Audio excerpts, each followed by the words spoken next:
Monsieur le Président de l'Assemblée nationale, Madame le ministre de la Justice, chers collègues, tey fii ci Assemblée nationale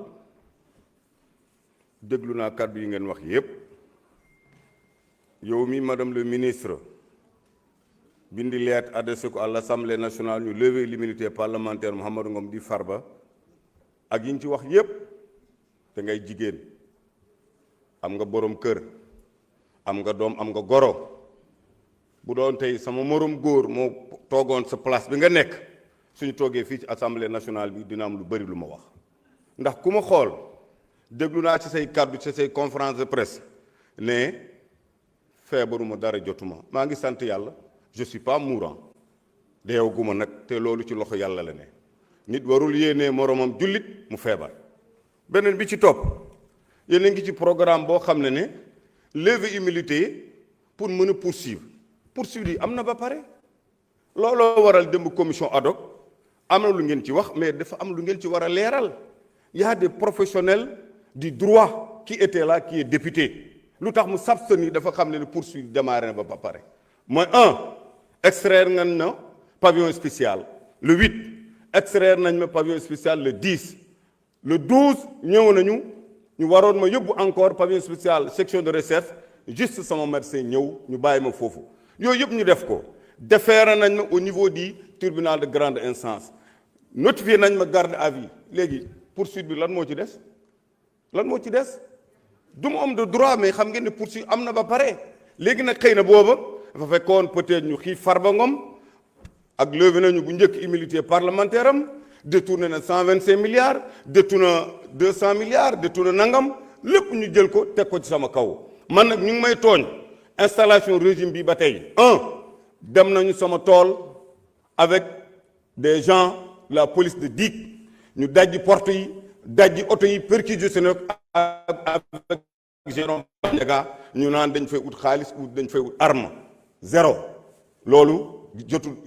jurul benn retour bi gën a garaaw yónnee nañ ma encore dans les lever ngeen immunité parlementaire dem naa devant le juge 10 mois sans audition wax ngeen ko ñu pare ñu dem audition au fond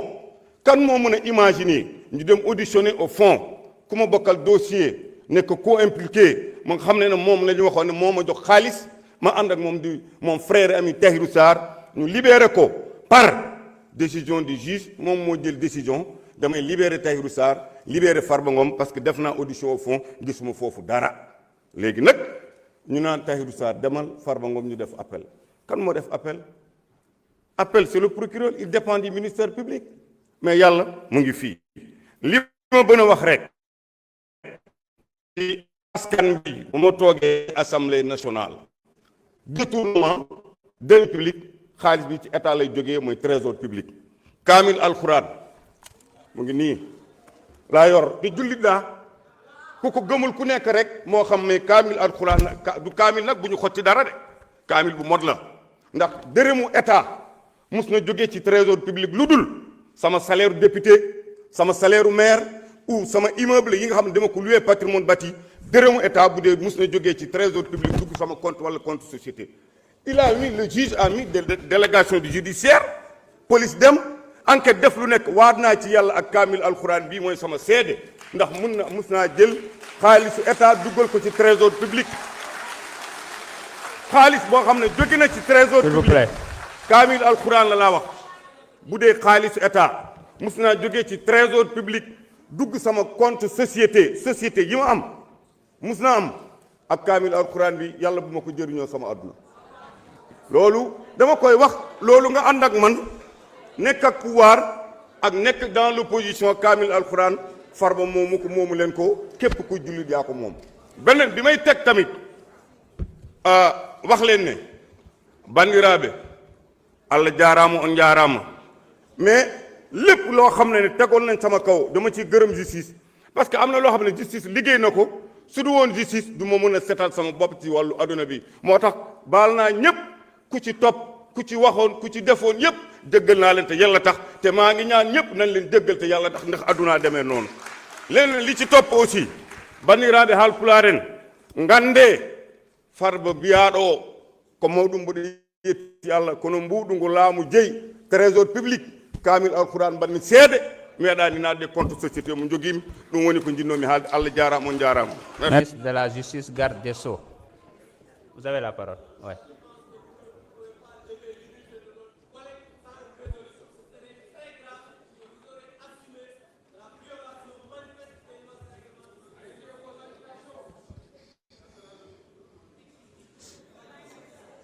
Monsieur le Président de l'Assemblée nationale,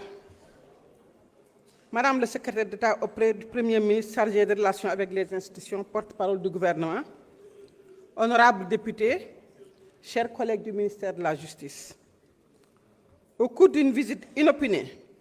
effectuée au pavillon spécial dans la nuit du 29 au 30 décembre 2025 par les agents compétents du service de l'administration pénitentiaire, M. Mahamadou Ngom Di Farba a été trouvé détenteur de 2 téléphones portables et de 5 clés USB. Suite à la découverte de ces objets,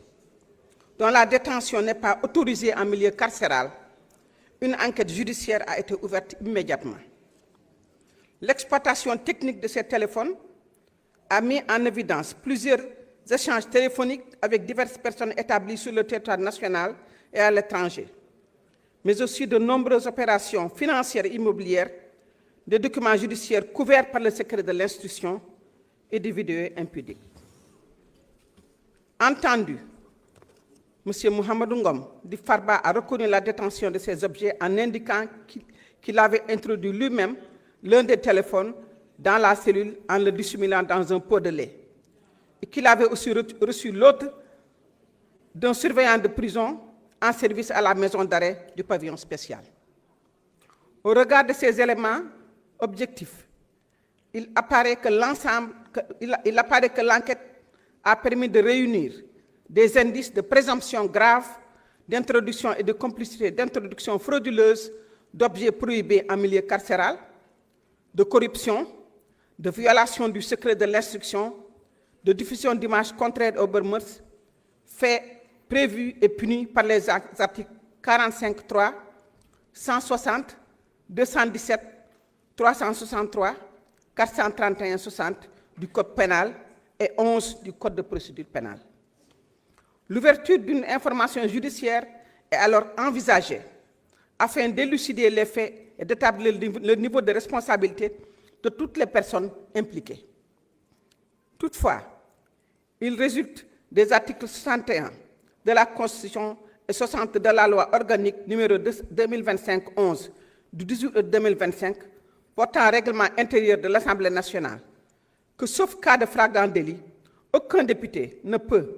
pendant la durée des sessions, être poursuivi et arrêté en matière criminelle ou correctionnelle sans l'autorisation de l'Assemblée. C'est pour toutes ces raisons que par lettre 004 PRD du 20 janvier 2026, Monsieur le procureur de la République près le tribunal de grande instance hors classe de Dakar sollicite la levée de l'immunité parlementaire du député Mahamadou Ngom Di Farba afin que des poursuites puissent être exercées à son encontre. Je vous remercie, Monsieur le Président.